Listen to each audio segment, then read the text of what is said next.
Hello and welcome. Today we will revisit Tunisian Full Stitch.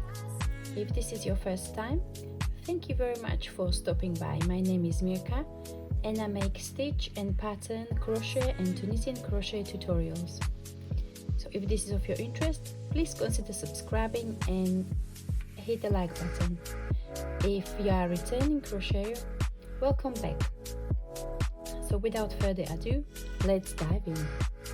Tunisian Full Stitch is a beautiful textured stitch that is worked over any number of stitches, and it is 2-row repeat.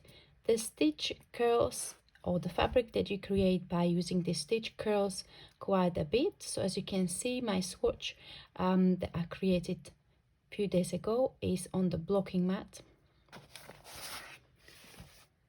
So we are going to start with any number of stitches. And we will start by making a slip knot and chaining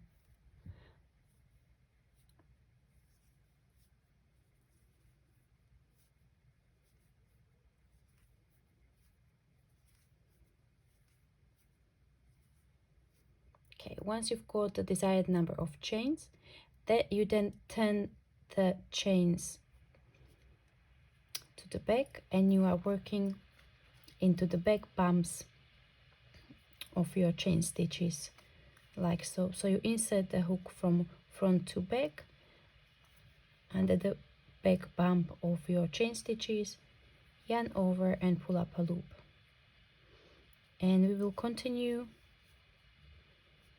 working into the back bumps of chains for the whole length of your chain. So this is also known as your forward pass, and this, the first row that I've just created, is also known as Tunisian Foundation Row. This is you would start majority of your Tunisian crochet projects this way.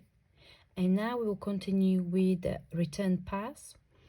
Again, for majority of your stitches and projects, you will work the same return pass unless you're making lace patterns. So the return pass goes like this: you yarn over and pull through one, which is also known as chain one, and then you will yarn over, pull through two, and you will repeat yarn over, pull through two all the way to the beginning of your row. So we started our small swatch with chaining any number of chains, and then we worked the foundation, Tunisian Crochet Foundation Row, into the back bumps of those chains. And now we will start the actual stitch pattern and row pattern. So as I mentioned in the intro, this stitch is worked over 2 rows, so it's 2-row repeat. So we start the row number 1 of our repeat by inserting the hook between the second and the third bar or stitch. So we count the stitches as 1, 2 and 3. The first stitch is also known as the edge stitch. So we will insert the hook into the space between the second and the third stitch, or the front vertical bar. From front to back, we yarn over and pull up a loop, and we will continue inserting the hook between the front vertical bars all the way to the end of our row.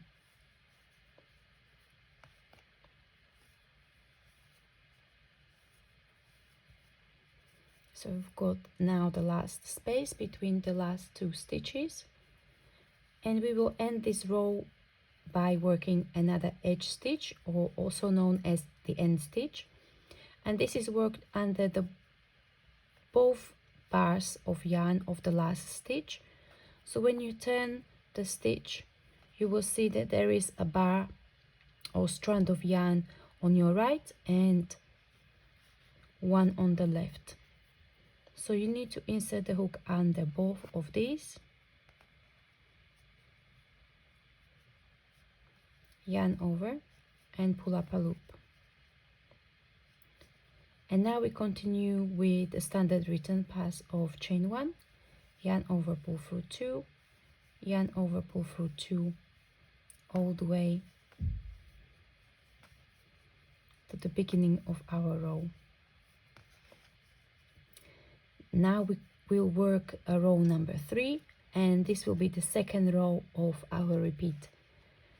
So we will start working, we will again work between the front vertical bars of our stitches, but now we will start into the first space between the stitch number 1 and 2, and we will continue inserting the hook between stitches into the spaces between stitches up to the last space.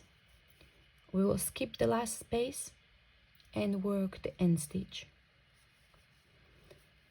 And the reason why we offset the stitches by 1 is that if you start working, if you would repeat the row number 2, which was the first row of your repeat, your work will start to grow on bias, because you would be skipping the first stitch working towards the end stitch, so your work will grow in a diagonal direction.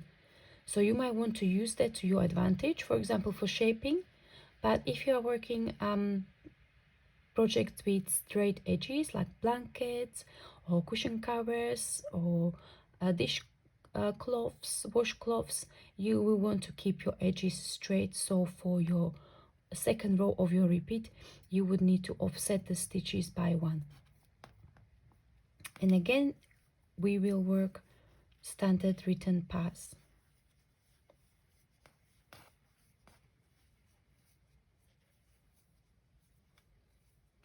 And that's it. So this is the 2-row repeat of the Tunisian Full Stitch. So I will work the repeat of row 2 and 3 again at a speed, and I will meet you at the end to show you how to bind off your project.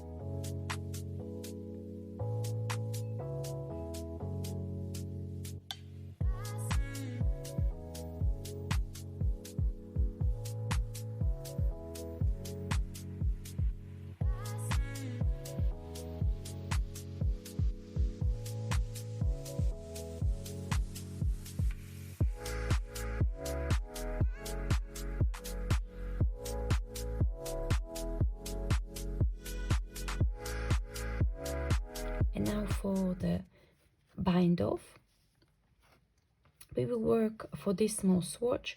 I will work Tunisian simple stitch bind off. So we will insert the hook from right to left under the front vertical bar, yarn over and pull up a loop, and we pull through the loop through the stitch which is already on the hook. And we continue working in this fashion for the length of our row, including the very last stitch.